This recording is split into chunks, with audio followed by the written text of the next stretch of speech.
Unless you have a way to feed their families, you can't tell us about your drama and bureaucracy and everything. So we're gonna have to hit the market.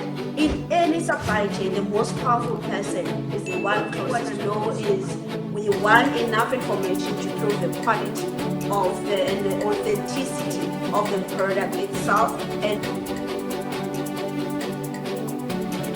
all right, so we're going to start by getting to know you a little more. So if you could just go ahead and tell us about your background a little, your professional background, your business, how you started it, and a little about yourself. Let's know who you are. Who is Kubyane? I hope I got the name pronunciation right. That's correct. So please go ahead. So my early times when it comes to business, I come from a family business background.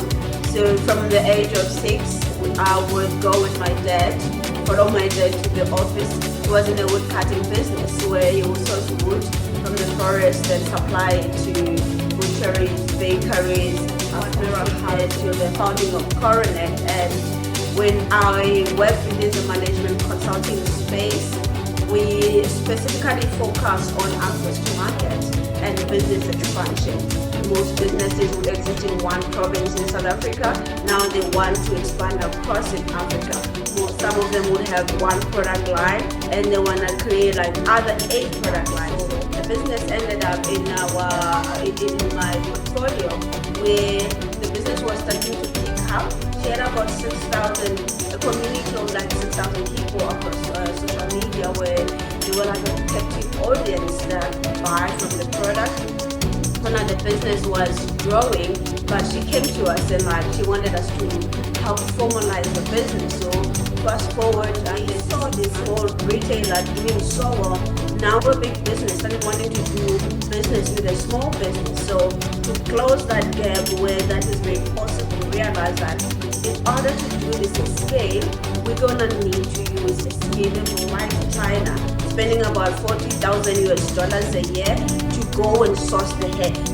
That is just on flights and accommodation and visa expenses because they have to go there. But still, they still get it almost 4 out of 10 times a Gucci bag that is 100% leather. You will receive that certificate that says this is a certificate that confirms an authenticity of this product that you have purchased, and you will be able to use via our app or any QR code reading to kind of scan the hair itself, to download the digital format of that, to download your warranty so that if something is wrong with the product, you know what to do, which doesn't exist right now. What's in the market is like no refund, no return. By those due diligence of wanting to acquire those, we realize that even though they are saying to us, well, I made like $1 million this year, I saw 3,000 customers, all of that was written on one book. At the end of the day, that kind of data collection and accounting systems cannot make it for wanting to sell your company or in tracking this human hair from the source to the final destination, even to the point of disposal. Do you have some kind of some code embedded under each of the products, for example, or does the supplier and all the guys in supply chain, do they have to make an entry on a platform, or it's simply fully automated and automatic? How does that work? So how the hair is sold, because we're not creating a new supply chain, we're digitizing the existing one and eliminating every touch point that attracts more fees, that give blind spots into the supply chain. Bitcoin is a product of blockchain, but there's more than 6,000 ways, for example, that the application of blockchain can create different kinds of products. It's just that if, for example, let's say paraffin was the first product to be made out of oil, for a long time people may be thinking paraffin is oil, but paraffin is a product of oil. It's enabled by oil. So it's not, there's going to be other products that are created until blockchain becomes like, because now it's going that it has this long life thing that it has to have, and then you get your distribution guys. That's when it leaves the manufacturing plant or the processing plant into maybe say a chain of retailers into their shelves, and then it ends up with it that nobody can take a page out of any of the books that they have. Everybody has a copy of what was written, and you can't go back and delete the information that was there, making the traceability, because we're now in the situation where we have COVID, and they say it's because of a food item that could be traced somewhere. But so we have three captive audiences. One is these salon outlets.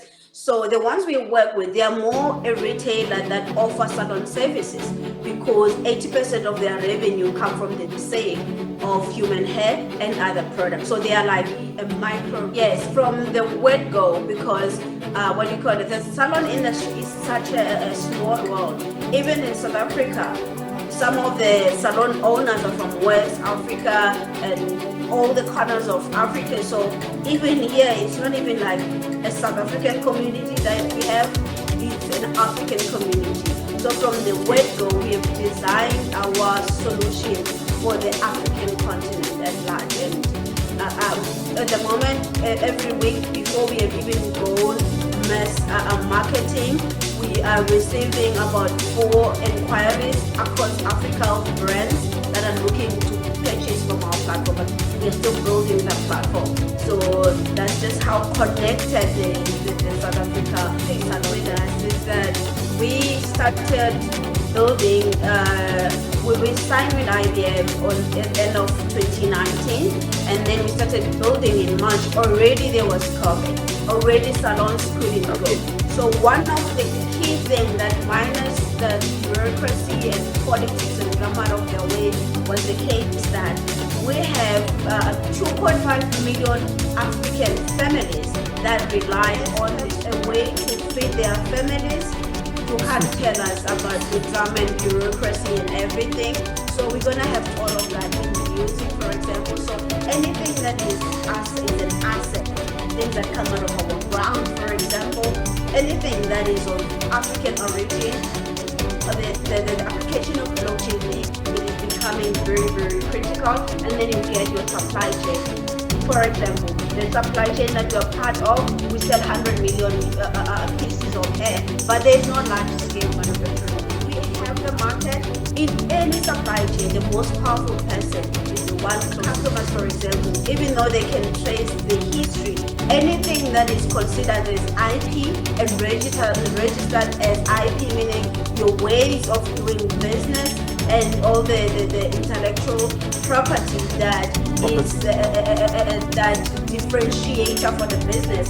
It's something that is only shareable, where with permitted, only the permitted is we want enough information to prove the quality of and the authenticity of the product itself. And